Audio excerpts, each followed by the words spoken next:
কোনো রাজনৈতিক দল নিষিদ্ধের পক্ষে নয় বিএনপি, নির্ধারণ করবে দেশের জনগণ। ফেনীতে মির্জা ফখরুল।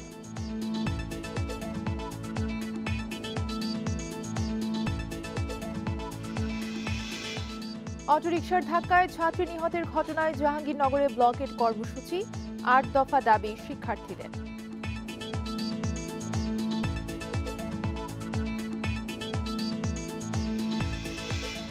চট্টগ্রামের সিআরবি এলাকায় যৌথ বাহিনীর অভিযানে ৪ জন আটক, জব্দ মাদক, অস্ত্র, নগদ টাকা।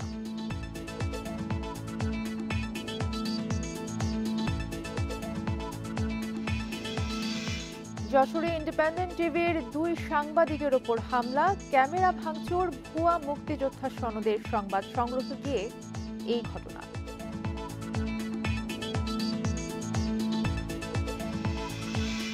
এবং কুষ্টিয়ায় মাছুলি হত্যা মামলায় ৩ আসামির মৃত্যুদণ্ড, ডাকাতদের চিনে ফেলায় শ্বাসরোধে হত্যা।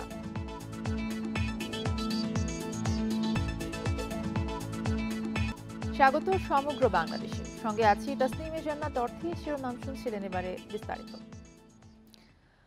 কোন রাজনৈতিক দলকে নিষিদ্ধ করতে বলতে পারে না বিএনপি, তা নির্ধারণ করবে এদেশের জনগণ। দুপুরে ফুলগাজী শ্রীপুরে ইস্কান্দার মজুমদার বাড়ি প্রাঙ্গণে এসব কথা বলেন বিএনপি মহাসচিব মির্জা ফখরুল ইসলাম আলমগীর।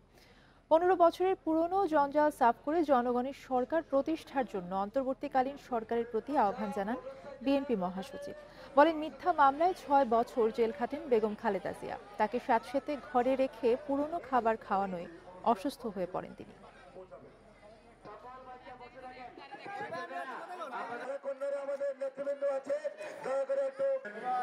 সাবেক ছাত্রনেতা দেশের উপর এত অত্যাচার করেছে, এত নির্যাতন করেছে। আপনারা গেট পর্যন্ত থাকবেন, এই ভিতরে কেউ বলছে ভিতরে মঞ্চের আমরা যতটুকু পেরেছি আপনাদেরকে এই এলাকার মানুষদেরকে খাদ্য সামগ্রী দিয়ে শুরু করে যারা মোটরসাইকেল নির্বাচন করবে, কে নির্বাচন কে রাজনীতি করে রাজনীতি করবে না, সেটা তো নির্ধারণ করবে জনগণ। আমি একটা রাজনৈতিক দল হিসেবে তো সে নির্ধারণ করতে পারি না। সুতরাং এখানে কোনো ভুল বুঝাবুঝির অবকাশ নাই।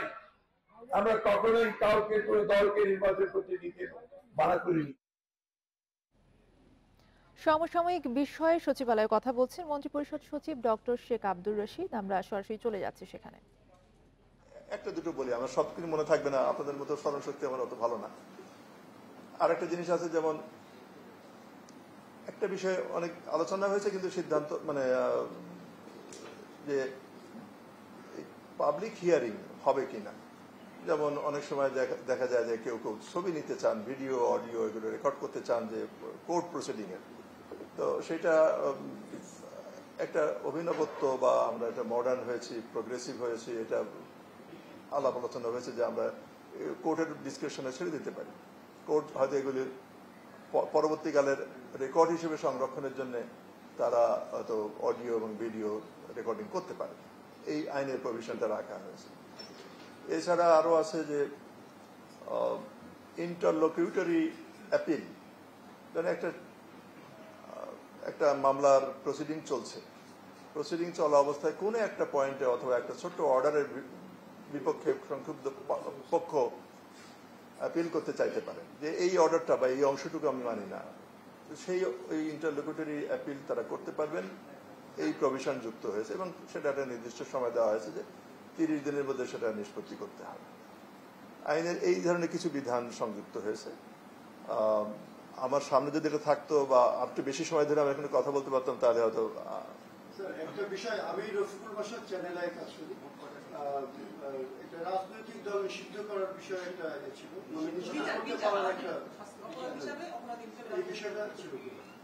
এই বিষয়টা পলিটিক্যাল কনোটেশন আছে। তো আমার মনে হয় জনাব প্রফেসর আসিফ নজরুল আজকে হয়তো আপনাদের সাথে এই বিষয়ে আরো বিস্তারিতভাবে কথা বলতে পারবেন।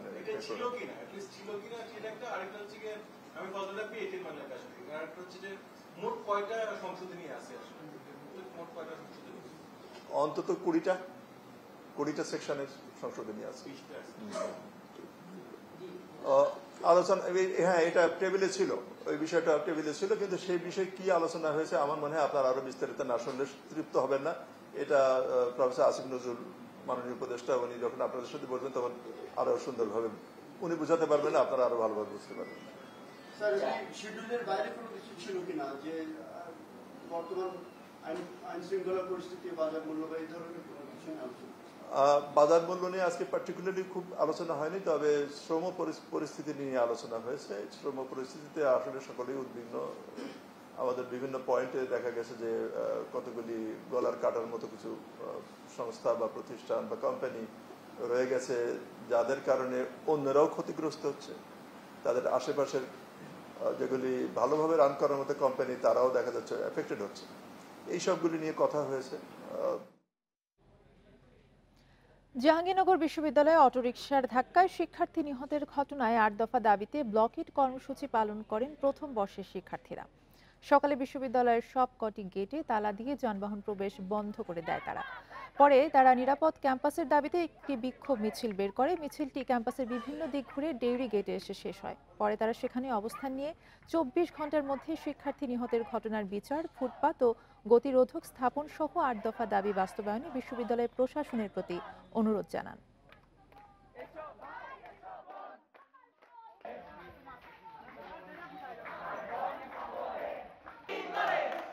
৬টা থেকে এখানে ব্লকেট করে বা পুরো ক্যাম্পাসে মিছিল করে আছি, কিন্তু এখন হচ্ছে সকাল খুব সম্ভবত ১১টার মতো বাজে। এখন পর্যন্ত আমাদেরকে প্রশাসন থেকে কিছু জানানো হয়নি। এই ৮ দফা পূরণ না হওয়া পর্যন্ত আমরা রাজপথ ছাড়ছি না। আমাদের বোন আফসানা রাচির এই স্পষ্ট হত্যাকাণ্ডের আমরা বিচার চাই। বকেয়া বেতনের দাবিতে গাজীপুরে টানা ৫ম দিনের মতো সড়ক অবরোধ করে বিক্ষোভ করেন একটি পোশাক কারখানার শ্রমিকেরা। অবরোধের কারণে সকাল ১০টা থেকে চন্দ্রা নবীনগর মহাসড়কে যান চলাচলে অচলাবস্থার সৃষ্টি হয়। এতে ভোগান্তিতে পড়েন যাত্রীরা। বিকল্প পথে ঢাকা টাঙ্গাইল মহাসড়কের গাজীপুর বাইপাস হয়ে যানবাহন চলাচল করে। পুলিশ জানায়, বকেয়া বেতনের দাবিতে সকাল থেকে সড়ক অবরোধ করে রাখেন শ্রমিকরা। পরে বেতন পাওয়ার আশ্বাসে ৪ ঘন্টা পর দুপুর ২টার দিকে অবরোধ তুলে নেয় বিক্ষুব্ধরা। এদিকে কাশিমপুর সহ আশপাশের এলাকায় বেশ কিছু কারখানা ছুটি ঘোষণা করা হয়।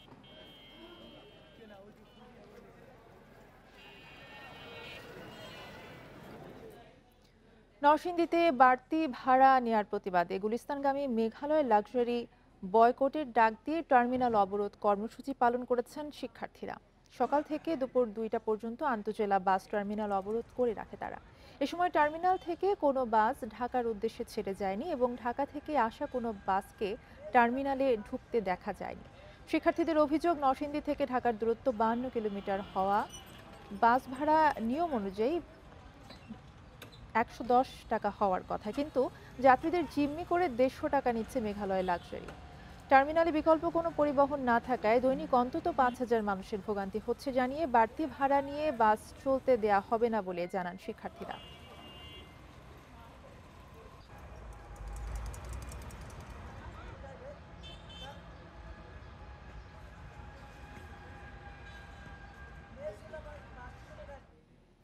ব্রাহ্মণবাড়িয়ার বাঞ্ছারামপুরে বিএনপির একাংশের সম্মেলনকে কেন্দ্র করে অপর অংশের নেতাকর্মীরা সড়কে গাছ ফেলে এবং টায়ার চালিয়ে বিক্ষোভ করেছে। এ সময় একটি গাড়িও ভাঙচুর করা হয়। সকালে উজানচর ইউনিয়নের কৃষ্ণনগর এলাকায় এই ঘটনা ঘটে।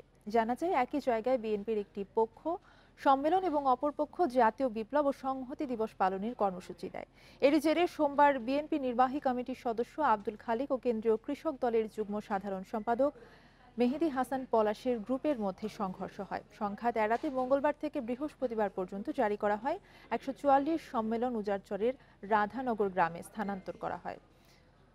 এরই জেরে সকালে বাঞ্ছারামপুর হোমনা সড়ক অবরোধ ও আগুন জ্বালিয়ে বিক্ষোভ করেন সাবেক এমপি আব্দুল খালেকের নেতৃত্বাধীন বিএনপির নেতাকর্মীরা। পরে পুলিশ ঘটনাস্থলে এসে পরিস্থিতি নিয়ন্ত্রণে আনে। উনি দীর্ঘ বছর থেকে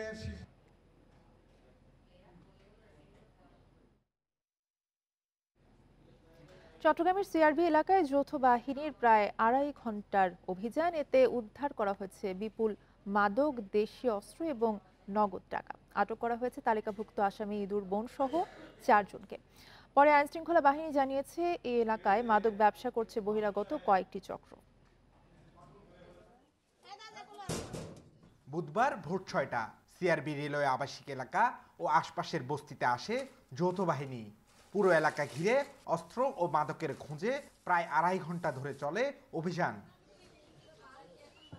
এই অভিযানে খোঁজ মেলে বিপুল মাদকের, পাওয়া যায় নগদ প্রায় 15 লাখ টাকা। বেশ কিছু দেশীয় অস্ত্র ছাড়াও আটক করা হয় তালিকাভুক্ত মাদক ব্যবসায়ী ইদুর বোন হিরুনি বেগম সহ 4 জনকে। এই ইদুর বিরুদ্ধে দীর্ঘদিন ধরে মাদক ব্যবসার অভিযোগ ছিল যৌথ বাহিনীর কাছে।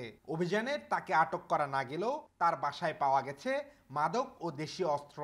এই এলাকায় বহিরাগতরা বাসা ভাড়া নিয়েই তৎপর ছিল বলছে আইন শৃঙ্খলা বাহিনী। 15 লক্ষ টাকা মতো এবং কিছু যে দেশীয় অস্ত্র হয়েছে, যারা এগুলো এই মাদক কাজে ব্যবহার করে ইয়াদেরকে এই ব্যবসা নিয়ন্ত্রণের জন্য।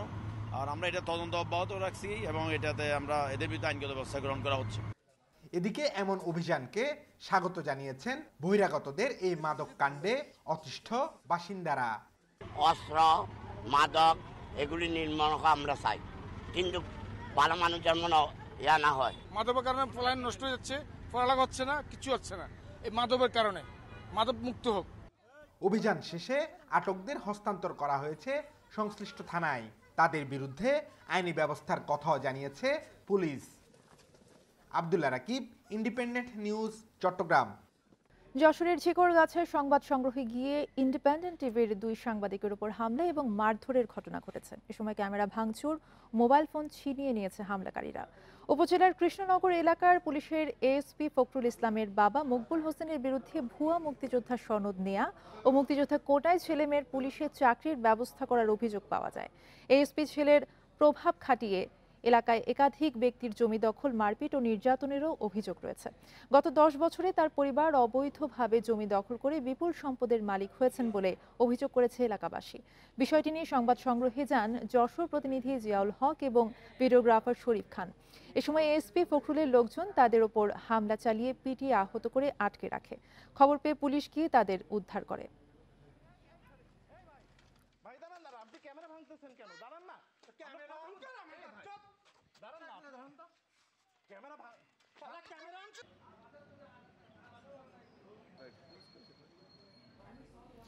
এ বিষয়ে আরো জানাতে খুলনা ব্যুরো থেকে যুক্ত হয়েছেন সহকর্মী অভিজিৎ পাল। অভিজিৎ, আপনার কাছে জানতে চাইবো যে যারা হামলাকারী তাদের বিরুদ্ধে কি ব্যবস্থা নেওয়া হয়েছে পুলিশের পক্ষ থেকে এবং যে 2 জন সাংবাদিককে আহত করা হয়েছে তাদের বর্তমান অবস্থা কি?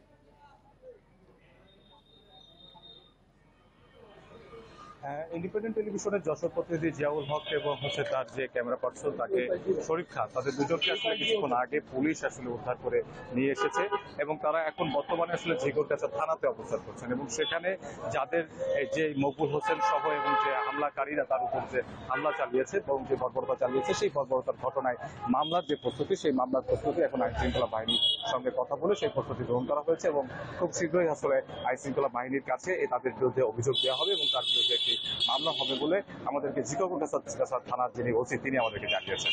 আপনি যেমনটি বলছিলেন, আসলে আজকে সকালে 1:30টার দিকে আমাদের যশোর প্রতিনিধি জিয়াউল হক এবং তার ক্যামেরা পার্সন শরীফ খান তারা আসলে ঝিকরগাছা কৃষ্ণনগরে সেখানে যান এবং সেখানে একজন মুক্তিযোদ্ধা পরিচয়ধারী ব্যক্তি রয়েছেন মকবুল হোসেন, যিনি ভুয়া মুক্তিযোদ্ধা পরিচয় দিয়ে রয়েছেন, অভিযোগ রয়েছে তার বিরুদ্ধে এবং তার মেয়ে এবং ছেলের চাকরির ব্যাপারে তিনি এই ভুয়া মুক্তিযোদ্ধার সনদ ব্যবহার করেছেন বলে ওখানকার যারা মুক্তিযোদ্ধা কমান্ডার রয়েছেন এবং স্থানীয় জনপ্রতিনিধি সহ স্থানীয় এলাকাবাসী যারা রয়েছেন তারা জানিয়েছেন এবং সেই অভিযোগের প্রেক্ষিতে আসলে আমাদের যশোর প্রতিনিধি তিনি সেখানে সংবাদ সংগ্রহের কাজে গেলে তাদের উপরে হামলা চালানো হয় এবং আমাদের যশোর প্রতিনিধি জানান যে এই ভুয়া মুক্তিযোদ্ধা মকবুল হোসেনের যে সন্তান রয়েছে তিনি পুলিশের এএসপি পদে চাকরি করছেন এবং বর্তমানে ঢাকার এপিবিএনে তিনি কর্মরত অবস্থায় আছেন এবং এর আগে তিনি র্যাব 10-এ কর্মরত অবস্থায় ছিলেন এবং সেই সময় তিনি তার আপন চাচাতো ভাইদেরকেও কিন্তু অপহরণ করে নিয়ে গিয়ে তাদের কাছ থেকে জমি দখল করে নিয়ে নেন এবং ওই কৃষ্ণনগর এলাকার বিভিন্ন মানুষের সম্পদ তারা বিভিন্নভাবে তারা দখল করে আছেন, এরকম অভিযোগ কিন্তু ওখানকার যারা স্থানীয় বাসিন্দারা রয়েছেন এবং এই পুলিশ সদস্য ফখরুল হোসেন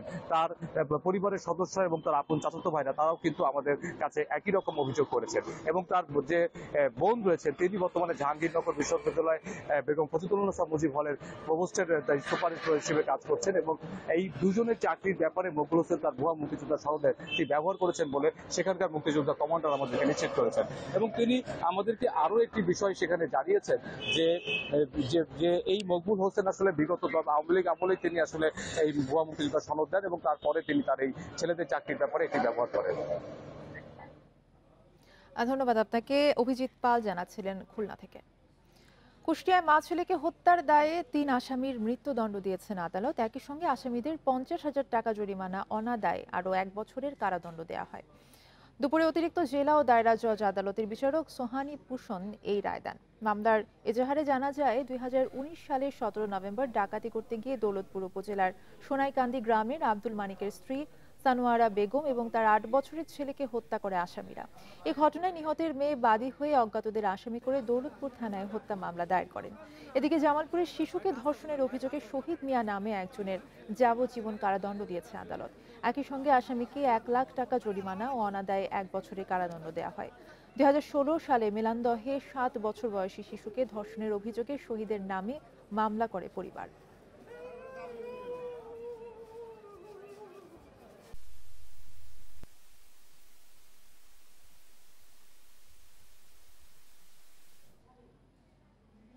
চাঁপাইনবাবগঞ্জের গোমস্তাপুরে নিখোঁজের ৪ দিন পর শিশুর মরদেহ উদ্ধার করেছে পুলিশ। সকালে পার্বতীপুর ইউনিয়নের শেখপুরা গ্রামের একটি পুকুর থেকে মরদেহ উদ্ধার করা হয়। নিহত ৫ বছরের নেপাল টপ্প ক্ষুদ্র নৃগোষ্ঠীর বাসিন্দা ওই গ্রামের দুলাল টপ্পর ছেলে। পুলিশ জানায় গত ১৬ নভেম্বর বাড়ি থেকে বের হয়ে নিখোঁজ হয় নেপাল। পরদিন থানায় সাধারণ ডায়েরি করে পরিবার। ৪ দিন পর সকালে বাড়ির কাছের পুকুরে তার মরদেহ ভাসতে দেখে পুলিশকে খবর দেয় স্থানীয়রা। গোমস্তাপুর থানার ওসি জানান এটি হত্যাকাণ্ড কিনা তা খতিয়ে দেখা হচ্ছে। মরদেহ ময়না তদন্তের জন্য চাঁপাইনবাবগঞ্জ জেলা হাসপাতালের মর্গে পাঠানো হয়েছে। এদিকে বগুড়া সদরের গোকুলে নিখোঁজের একদিন পর পুকুর থেকে আরবি আক্তার নামে এক শিশুর মরদেহ উদ্ধার করা হয়েছে। মঙ্গলবার বাড়ির পাশে খেলতে গিয়ে নিখোঁজ হয় শিশুটি। ব্রাহ্মণবাড়িয়ার মালবাহী ট্রেনের একটি বগি লাইনচ্যুত হয়েছে। এতে আপ লাইনে ঢাকার সঙ্গে চট্টগ্রাম এবং সিলেটের রেল যোগাযোগ বন্ধ রয়েছে। দুপুরে সদর উপজেলার ছোট হরণ এলাকায় এই দুর্ঘটনা ঘটে। ব্রাহ্মণবাড়িয়া রেলওয়ে স্টেশনের মাস্টার জসিমউদ্দিন জানান, দুপুরে ঢাকাগামী মালবাহী ট্রেনটি ছোট হরণ এলাকায় পৌঁছালে একটি বগি লাইনচ্যুত হয়। এতে করে আপ লাইনে ঢাকার সঙ্গে চট্টগ্রাম ও সিলেটের রেল যোগাযোগ বন্ধ হয়ে যায়। তবে অপর লাইন দিয়ে ট্রেন চলাচল স্বাভাবিক রয়েছে। খবর পেয়ে আখাউড়া থেকে উদ্ধারকারী ট্রেন ঘটনাস্থলে এসে কাজ শুরু করেছে।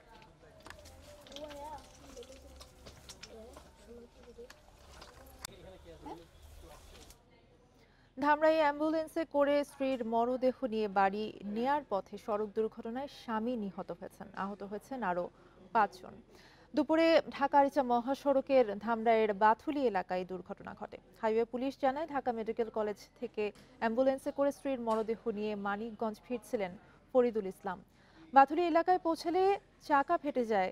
সড়কের পাশে গাছে ধাক্কা লাগে অ্যাম্বুলেন্সটি। এ সময় ঘটনাস্থলে ফরিদুল নিহত হন। আহত হন অ্যাম্বুলেন্সের চালক সহ ৫ জন। পরে ফায়ার সার্ভিস ও পুলিশ ঘটনাস্থলে গিয়ে হতাহতদের উদ্ধার করে।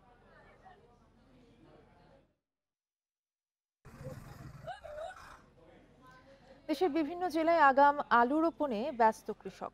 বাজারে আলুর দাম বেশি থাকায় অন্য বাড়ির তুলনায় এবার আলু চাষে আগ্রহ বেড়েছে কৃষকের। যদিও বীজ, সার, কীটনাশকের দাম বাড়ায় উৎপাদন খরচ বাড়ার শঙ্কা তাদের। তবে ভালো ফলন হলে ভালো লাভের আশা করছেন তারা। কুড়িগ্রামের ধরলা ও তিস্তার বিস্তীর্ণ চরে আগাম আলু চাষে ব্যস্ত কৃষক। বন্যার পর জমি পরিত্যক্ত থাকায় ও আগাম জাতের ধান কাটার কারণে এবছর চরাঞ্চলে বেড়েছে আগাম আলুর আবাদ। আগাম আলু করলে হয়তো আমরা একটু আলুর দাম বেশি পাবো। এখন যেমন বাজারে অনেক দাম বেশি, ৭০ টাকা কেজি। আমরা এই হিসেবে একটু আগাম করতেছি। কোলেস্টারে দেবো না, বিক্রি করে বেশি দাম পাবো। এখন আছে কামলার দাম কম। জয়পুরহাটের প্রায় ৭,০০০ হেক্টর জমিতে আবাদ হচ্ছে আগাম জাতের আলু। প্রতি বিঘা জমি আবাদে খরচ হচ্ছে ৩০ থেকে ৩৫,০০০ টাকা। প্রথম অবস্থায় আলু বীজ সংগ্রহ করেছিলাম এবং সারও নিয়েছিলাম, যার জন্য আমার কোনো কষ্ট ব্যাগ পাতে হয়নি। আলুর বীজ কিনেছিলাম ২৪০০, এবার হলো ৩৮০০, ৪২০০, ৪০০০, ৩৭০০, বিভিন্ন দাম। অন্য বছরের তুলনায় বেড়েছে বীজ, সার ও কীটনাশকের খরচ। তবু ভালো ফলন ও উপযুক্ত দাম পেলে লাভবান হওয়ার আশা লালমনিরহাট ও ফরিদপুরের কৃষকদের। ওষুধপাতির দাম, কীটনাশকের দাম থেকে শুরু করে সব জিনিসের দাম সরকার আমাকে কমায় দিলে আমরা কৃষি বাঁচবো। সার, কীটনাশক যদি আমাদের লোনের মাধ্যমে দেয়, বুঝছেন, তাহলে আবার মনে করেন এই মাঠে প্রচুর আলো হবে। সার ও কীটনাশকের দাম নিয়ন্ত্রণে রাখতে নিয়মিত বাজার তদারকি করা হচ্ছে বলে জানান কৃষি কর্মকর্তা। আমাদের যে সারের যে সাপ্লাই এবং যে ডিমান্ড, আমরা আশা করতেছি যে আমাদের সরবরাহ এবং চাহিদার মধ্যে এখন পর্যন্ত আমরা মোটামুটি একটা ভালো অবস্থায় আছি। বীজ বপনের 1.5 থেকে 2 মাসের মধ্যেই আগাম আলু তুলে বাজারজাত করা যায়। আবহাওয়া অনুকূলে থাকলে ভালো ফলনের আশা কৃষকদের। Tania Nasrin, independent news. কৃষিতে আধুনিক যন্ত্রপাতির ব্যবহারকে এগিয়ে নিতে ফরিদপুরে তৈরি হচ্ছে 25 থেকে 30 ধরনের যন্ত্র। কাঁচামালের অভাব সত্ত্বেও বিদেশি যন্ত্রের সাথে প্রতিযোগিতা করে টিকে আছেন এখানকার কয়েকজন উদ্যোক্তা। সরকারি সহায়তা পেলে স্থানীয় চাহিদা মেটানোর আশা তাদের। ফরিদপুরে 10 কারখানায় তৈরি হচ্ছে খড় ও ঘাস কাটা মেশিন, ভুট্টা মারাই যন্ত্র, পেঁয়াজ সংরক্ষণ ব্লোয়ার সহ 25 থেকে 30 ধরনের কৃষি যন্ত্র। আরও আছে পাওয়ার টিলার চালিত বীজ বপন, আলু রোপণ ও উঠানোর যন্ত্র।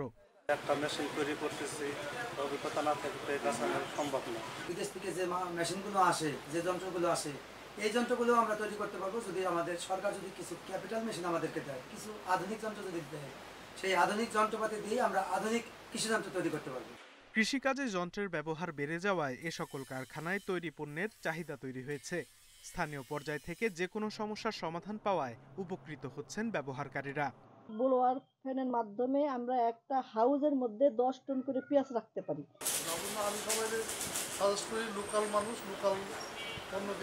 কৃষি বিভাগের দাবি, যন্ত্র ব্যবহারে কৃষককে প্রশিক্ষণের ব্যবস্থা করে তারা সহযোগিতা করছে। বিভিন্ন প্রকার পরামর্শ দিচ্ছে যে জিনিসগুলি কৃষক ব্যবহার করতে পারে এবং এখন পর্যন্ত কৃষকের যথেষ্ট সুফল পাচ্ছে। জমি চাষ থেকে ফসল উৎপাদন পর্যন্ত যন্ত্রের সাহায্যে 20 থেকে 25% ব্যয় কমানো সম্ভব বলে জানিয়েছে কৃষি বিভাগ। Independent News. গোপালগঞ্জ ও ঝালকাঠিতে বিদ্যুৎ স্পর্শে 2 জনের মৃত্যু হয়েছে। গোপালগঞ্জে বিদ্যুতের কাজ করতে গিয়ে লাইনম্যানের মৃত্যু হয়েছে। দুপুরে সদর উপজেলার ডুমদিয়া এলাকায় এই দুর্ঘটনা ঘটে। স্থানীয়রা জানায়, পল্লী বিদ্যুতের লাইনে কাজ করার সময় হঠাৎ লাইন চালু হলে বিদ্যুতায়িত হন আফতাব জিলানী। পরে গুরুতর আহত অবস্থায় উদ্ধার করে হাসপাতালে নেওয়া হলে চিকিৎসক তাকে মৃত ঘোষণা করেন। এদিকে ঝালকাঠিতে মোটর চালু করে পুকুরের পানি সেচার সময় বিদ্যুৎ স্পর্শে মাহফুজ নামে এক যুবকের মৃত্যু হয়েছে।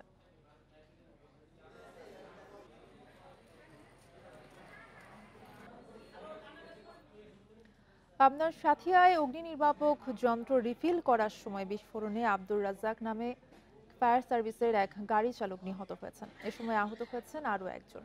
মঙ্গলবার রাত 8:30টার দিকে উপজেলার কাশীনাথপুর বাজারের পাশে এই দুর্ঘটনা ঘটে। ফায়ার সার্ভিস জানায়, কাশীনাথপুর ফায়ার সার্ভিস স্টেশনে বাবুর্চির কাজ করেন আউটসোর্সিংয়ে নিয়োগপ্রাপ্ত জব্বার আলী। পাশাপাশি কাশীনাথপুর বাজারের পাশে অগ্নি নির্বাপক যন্ত্র রিফিল করার ব্যবসাও করতেন। মঙ্গলবার রাতে মোটরসাইকেলে করে বন্ধু আব্দুর রাজ্জাককে নিয়ে ব্যবসা প্রতিষ্ঠানে যান জব্বার। সেখানে অগ্নি নির্বাপক যন্ত্র রিফিল করার সময় হঠাৎ বিস্ফোরণ ঘটে। এ সময় 2 জনই গুরুতর আহত হন। খবর পেয়ে ফায়ার সার্ভিস কর্মীরা তাদের উদ্ধার করে পাবনা জেনারেল হাসপাতালে নিয়ে গেলে চিকিৎসক গাড়ি চালক রাজ্জাককে মৃত ঘোষণা করেন। আর আহত বাবুর্চি জব্বারকে হাসপাতালে ভর্তি করা হয়েছে।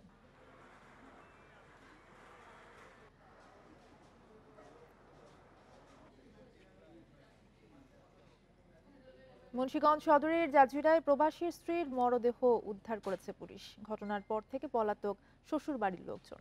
নিহত গৃহবধূ সামিয়া আক্তারের স্বামী কামাল মালয়েশিয়া প্রবাসী। স্বজনেরা জানায়, 2 বছর আগে বিয়ে হয় কামাল ও সামিয়ার।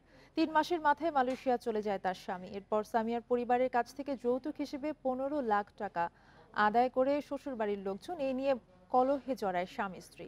মঙ্গলবার রাতে শ্বশুর বাড়িতে সামিয়ার মরদেহ পড়ে থাকার খবরে ছুটে যান স্বজনেরা। পরে পুলিশ মরদেহ উদ্ধার করে ময়না তদন্তের জন্য মুন্সিগঞ্জ জেনারেল হাসপাতালের মর্গে পাঠায়। অভিযোগ পেলে আইনি ব্যবস্থা নেওয়ার কথা জানায় পুলিশ।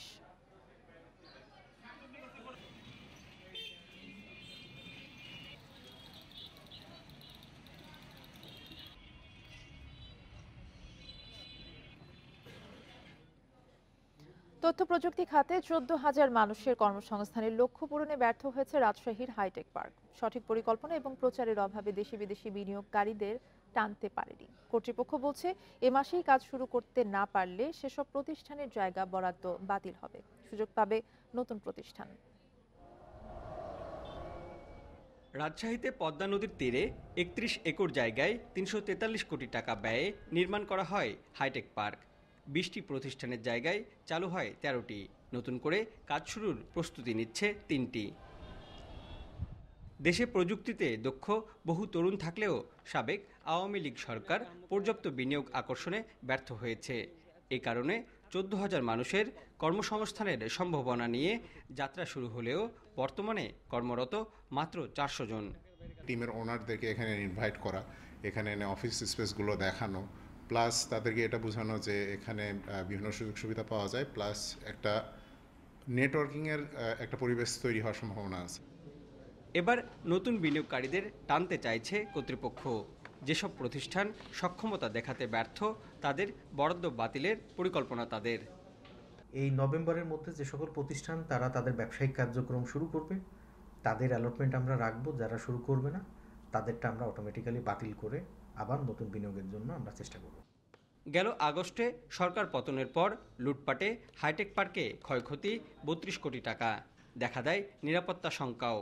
তবে অবকাঠামো সংস্কার ও নিরাপত্তা নিশ্চিতে কাজ চলছে। আমাদের একটা টেন্টেটিভ ডেট ছিল যে আমরা 10 তারিখে আমরা শুরু করব, উদ্বোধন করব। তো আসলে অনাকাঙ্ক্ষিতভাবেই দেশের এই পরিস্থিতিতে আমাদের এখানে অনেক ধরনের ক্ষতি হয়ে গেছে। ওই সময়টা আসলে যারা ছিল তারা দেখেছে স্বাভাবিকভাবে 10 তারিখে শুরু করতে পারিনি। এটা কিছু ফার্নিচার আবার কিনে পরবর্তীতে 23 তারিখে আমরা 23 আগস্ট আমরা উদ্বোধন করেছি ছোট পরিসরে। হাইটেক পার্কের দুটি অংশে রয়েছে সিলিকন টাওয়ার ও IT training and incubation centre. সঠিক প্রচারে এটি হয়ে উঠতে পারে প্রযুক্তির বড় hub. Mostafiz Gani, Independent News, Rajshahi. Dhaka ও সিটি কলেজের শিক্ষার্থীদের মধ্যে সংঘর্ষের ঘটনা ঘটেছে, এতে আহত হয়েছেন 4 শিক্ষার্থী। এতে মিরপুর সড়কে যান চলাচল ব্যাহত হয়েছে। পরিস্থিতি নিয়ন্ত্রণে কাজ করছে আইন শৃঙ্খলা বাহিনী। এ বিষয়ে আরও জানাতে সায়েন্স ল্যাব এলাকা থেকে আমাদের সাথে যোগ দিচ্ছেন সহকর্মী নাহিদ কামাল। নাহিদ, সেখানকার বর্তমান পরিস্থিতি জানাবেন এবং যে 4 জন শিক্ষার্থী আহত হয়েছেন তাদের বর্তমান অবস্থা কি? জি, ঢাকা কলেজ এবং সিটি কলেজের শিক্ষার্থীদের মধ্যে যে ধাওয়া পাল্টা দেওয়া এবং সংঘর্ষের ঘটনা সেটি কিন্তু এখনও চলমান আছে এবং ব্যাপক সংখ্যক আইনশৃঙ্খলা বাহিনী মোতায়েন আছে। আমরা এখানে যদি একটু দেখানোর চেষ্টা করি, যেটি হচ্ছে পুরো এলাকা জুড়েই যেমন থমথমে পরিস্থিতি, সেই সাথে টিয়ার শেল এবং সাউন্ড গ্রেনেডের কারণে কিন্তু এখানে একেবারে বেশিরভাগ শিক্ষার্থীকে ছত্রভঙ্গ করে দেওয়া হয়েছে এবং আমাদের গণমাধ্যম কর্মী যারা আছে তাদেরকেও কোনোভাবেই মূলত আসলে সড়কটিতে অবস্থান করতে দেওয়া হচ্ছে না এবং আমাদের ক্যামেরা সহ অন্য যেসব সরঞ্জাম সেগুলো কিন্তু অন করতেও দেওয়া হচ্ছে না। এখানকার যে পরিস্থিতি একটু যদি দেখাই, কিছুক্ষণ পরপরই যেটি দেখা যাচ্ছে শিক্ষার্থীরা বিভিন্ন গলি থেকে বেরিয়ে আসছেন এবং তাদের মধ্যে কিন্তু সংঘর্ষের পরিস্থিতি এখনও চলছে। আমরা যতদূর জানতে পেরেছি, ঢাকা কলেজের শিক্ষার্থীরা অভিযোগ করেছেন যে মূলত আজকে দুপুর নাগাদ, দুপুরের পর যখন শিক্ষা উপদেষ্টা ঢাকা কলেজে এসেছিলেন, এরপরে যাওয়ার সময় শিক্ষার্থীদের একটি বাস মূলত ঢাকা কলেজের শিক্ষার্থীরা আটকে দেয় এবং সেই বাস ভাঙচুরের পরে তারা তাদের সাথে সংঘর্ষে জড়ায়, এমনটাই কিন্তু তারা দাবি করেছেন। যদিও আমরা ঢাকা কলেজের শিক্ষার্থীদের বক্তব্য আমরা নিতে পারিনি। পুরো এলাকা জুড়ে এখন থমথমে পরিস্থিতি বিরাজ করছে এবং মূলত পুলিশের সাথে আইনশৃঙ্খলা বাহিনীর একাধিক ইউনিট এখানে যোগ দিয়েছেন এবং বিশেষ করে যেটি দেখা যাচ্ছে এখানে আইনশৃঙ্খলা বাহিনীর সেনাবাহিনীর সদস্যরাও আছেন এবং তারা মূলত ঢাকা কলেজের শিক্ষার্থীদেরকে তাদের কলেজ তাদের ক্যাম্পাস কেন্দ্রিক তাদেরকে যেতে বলা হয়েছে এবং সেই সাথে মূলত সিটি কলেজের শিক্ষার্থী যারা তাদেরকেও নিজ নিজ ক্যাম্পাসের দিকেই মূলত ধাওয়া দিয়ে আইনশৃঙ্খলা বাহিনীর সদস্যরা সেদিকেই তাদেরকে পাঠিয়ে দেওয়ার চেষ্টা করছেন। এই মুহূর্তে পুরো এলাকা জুড়েই একেবারে সম্ভাব্য পরিস্থিতি বিরাজ করছে। এর মধ্যে আমরা যেটি দেখেছি, বেশ কয়েকজন আহতর খবর কিন্তু আমরা দেখেছি। আমরা যতটুকু জেনেছি 4 জনের আহত হয়েছে। এছাড়া আমরা কিন্তু এখনও কিন্তু ঢাকা কলেজের ঠিক ও পাশটাতে এখনও সাউন্ড গ্রেনেডের শব্দ শোনা যাচ্ছে এবং সব শিক্ষার্থীকে এখান থেকে সরিয়ে দেওয়ার চেষ্টা করছে। আমি আমার সহকর্মী সাইমকে বলবো একটু যদি জুম করে সামনের চিত্র দেখানো সম্ভব হয়, তাহলে হচ্ছে পুরো সড়ক জুড়েই মূলত এর আশেপাশে যতগুলো দোকান রয়েছে, বিপণীর বিতান রয়েছে, সেগুলো কিন্তু সবগুলো বন্ধ হয়ে গিয়েছে এবং অনেকেই কিন্তু আটকা পড়েছিলেন এই সড়কটিতে, যার কারণে কিনা পুরো মার্কেট জুড়েই অনেকে এখন আটকা পড়েছেন, নামতে পারেননি এবং পুরো এলাকা জুড়ে এখনও কিন্তু সংঘর্ষের আশঙ্কা থেকে আইনশৃঙ্খলার বাহিনীর সদস্য যারা আছেন তারা কিন্তু এখনও কাজ করছেন এবং তাদেরকে মূলত দুই কলেজের শিক্ষার্থীকে তাদেরকে নিজ নিজ এরিয়ায় অবস্থান করানোর জন্য যেই ব্যবস্থা সেটি করার ট্রাই করছেন।